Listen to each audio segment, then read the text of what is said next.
I've always put a lot of merit into game reviews and game criticism and analysis because I'm someone who wants to make video games and I love discussing about them, and honestly I just kind of obsess over them really. So I've always kept my eye on latest reviews, even for games I've already played, and especially on Metacritic. I mean, because sure, we need to doubt reviewers because all critics are different and they're going to favor different companies and different aspects of games, and etc, etc. Are game reviewers paid off? I highly doubt it. I'll just say no.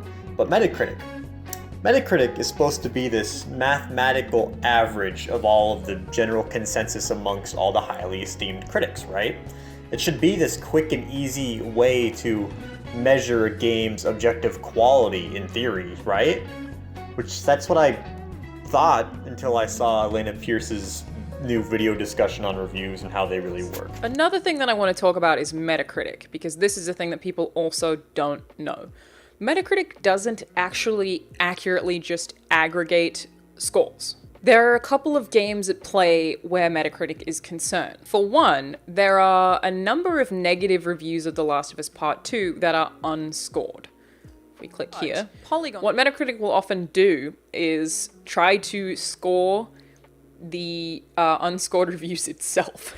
They will kind of guess and then add a score, and maybe they'll do that eventually for these ones that are currently unscored, but they do that. They also weight different outlets' review scores differently. So like IGN, because it is The Guardian would be one as well, Game Informer, because they are considered reputable outlets, they get a higher weight than other websites that Metacritic might not be familiar with too. So that is also a thing that is worth noticing. So I've been pretty public about my defense for Last of Us 2.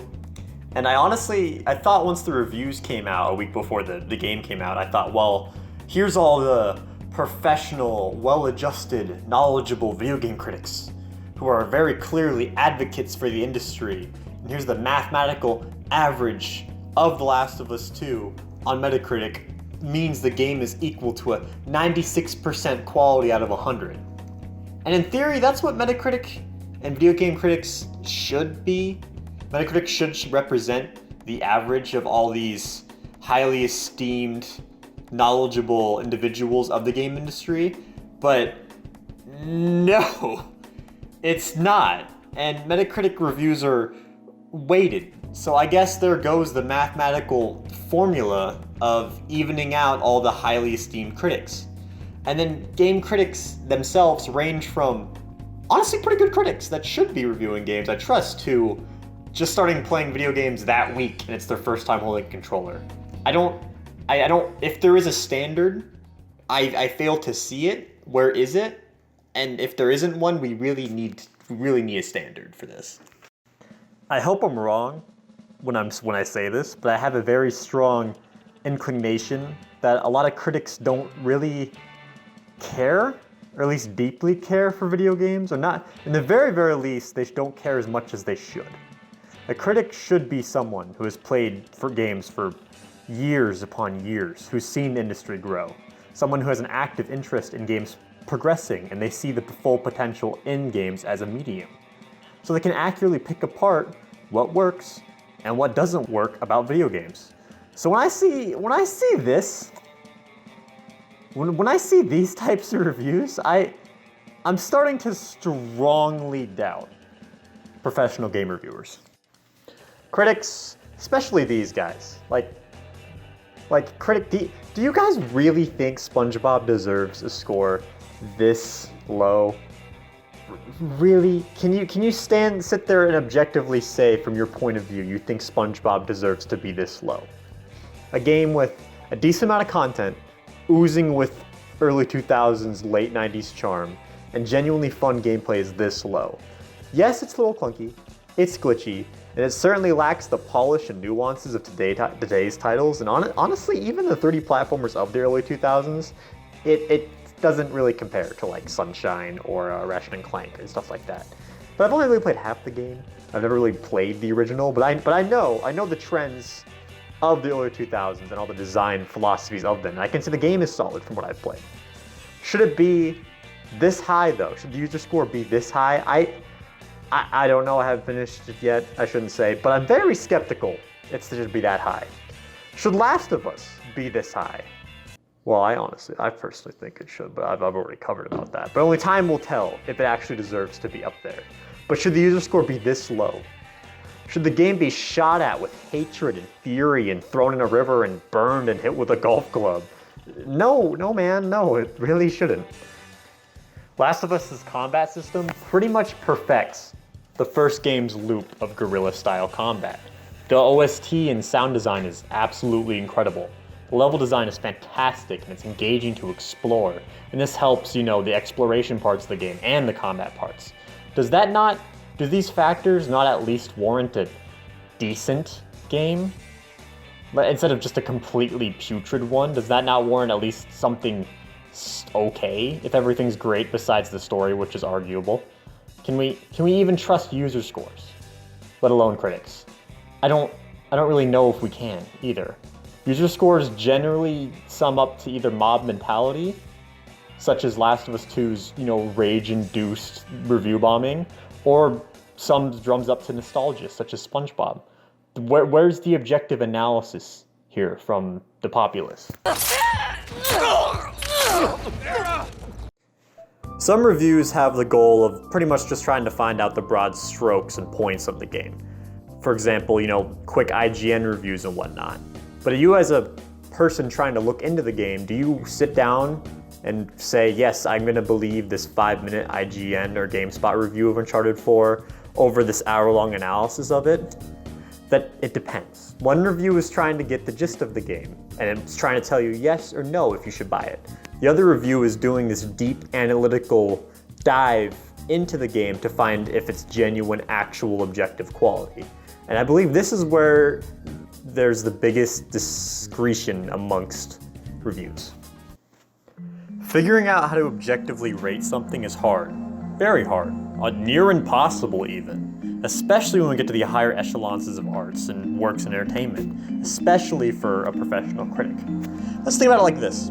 A qualified critic should be able to properly judge and rate on the same scale using the same methodology these following titles: Rocket League, Steins Gate, Hotline Miami, Heavy Rain, Team Fortress 2, Smash Ultimate, Persona 5, Resident Evil, Beat Saber, Disco Elysium, GTA 5, Final Fantasy XIV, and Skullgirls. I remember her being shorter. No, you be quiet. How the hell is anyone supposed to figure out how to quantify and qualitatively figure out how these games objectively rate and place a numbered score on them to tell the people if it's worth playing or not? Using the same methodology even, how would you figure out how to properly rate Rocket League and Steins Gate and decide which one's better or which one deserves which score? Well, here's how I figure we can solve this. I believe the fundamental problem of reviews is that writers try to both summarize a product and they are trying to write for a specific group, usually their peers, as Alanah Pearce pointed out. Now, these games are a product for sure, so I understand the point that we need to be able to aptly summarize said product. But when you start writing both for the mentality you're trying to convince a consumer that they should buy a game, and to convince your colleagues that games are art or some thinking along those lines, those ideals don't really mesh well. We should review games for the sake of figuring out if they are objectively good or not, which in the long run, for the most part, that is what reviewers do. But I'm also not really sure you can unpack the totality of a game's merit in such a short review. So the reviewer should clarify at the beginning of the review. They're trying to tell you if it's worth buying or not, or they're trying to unpack the game as a whole.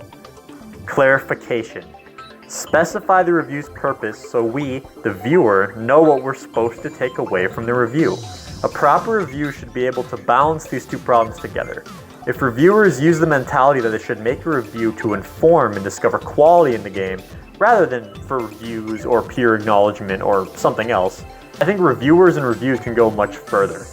We should review to inform people and to discover the true quality and merits in the game.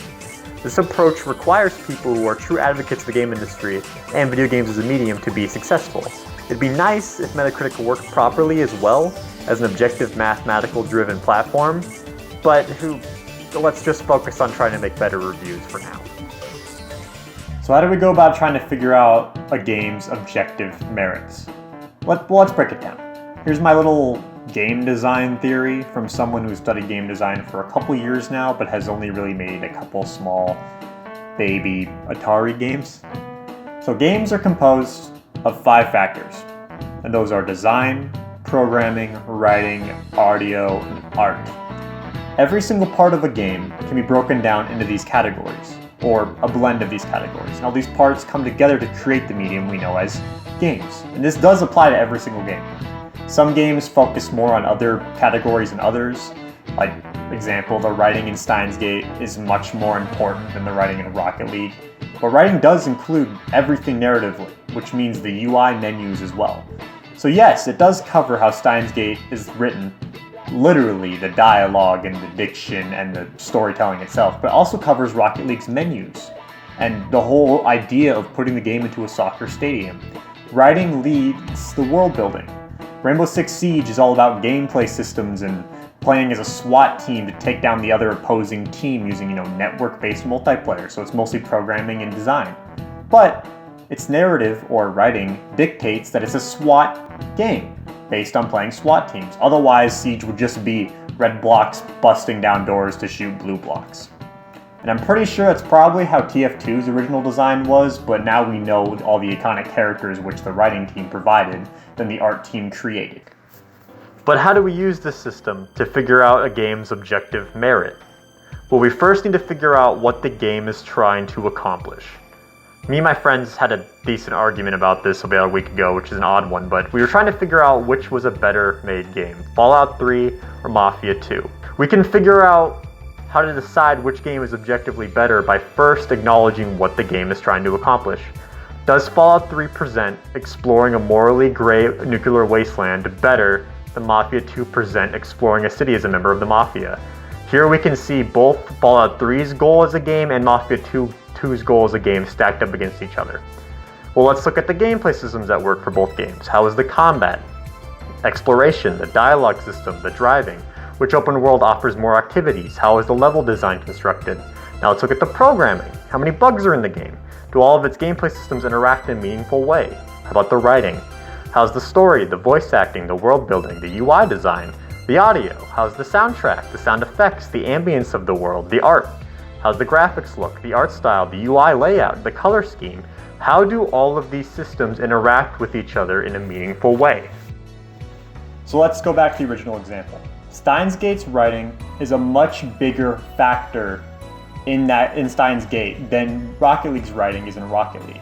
But Rocket League's gameplay is a much bigger factor than Steins Gate's gameplay. But we can still determine which one is the better game overall through a holistic methodology that keeps in mind all parts of game making, the one I just talked about before.